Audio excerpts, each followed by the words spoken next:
अस्सलाम वालेकुम। हाँ जी भाइयों, की हाल ने? ठीक हो? और तबीयत से ठीक है? और जग्गू है वेख यार, बारिश कितनी तेज़ है, तू कित्थे लगा फिरना? है वे तो सही, वादी आ गई है साढ़े वाल। ए वे ओ वेना पे जो नदी जी बनी आ ओहदे विच भी वे पानी कितना चढ़ गया। इधर वेख तो सही, इधर वेख ए पानी दी वेख किड्डी तेज़ रफ्तार।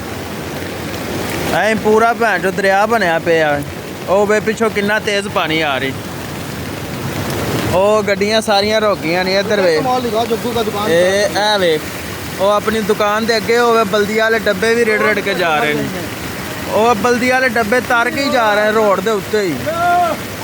ਇੰਨੀ ਤੇਜ਼ ਬਾਰਿਸ਼ ਹੈ। ਐ ਵੇ ਕਿਵੇਂ ਜਨਤਾ ਖਲੋਤੀ ਹੈ ਸਾਰੀ। ਵੀਡੀਓ ਬਣਾ ਲਈ, ਬਣਾ ਰਿਹਾ ਵਾਂ। ਐ ਵੇ ਐ ਭਾ ਫਿੱਕਾ ਹੀ ਠੀਕ ਹੈ। ਇਹ ਬੱਚੇ ਸਾਰੇ ਨਹਾਉਂਦੇ ਪਏ ਨੇ, ਇਹ ਬੰਗਲਾਦੇਸ਼ ਦੇ ਨਹੀਂ। ਉਹ ਪਿੱਛੇ ਉਮਾਨੀਆਂ ਦੀਆਂ ਗੱਡੀਆਂ ਰੁਕੀਆਂ ਪਈਆਂ ਨੇ।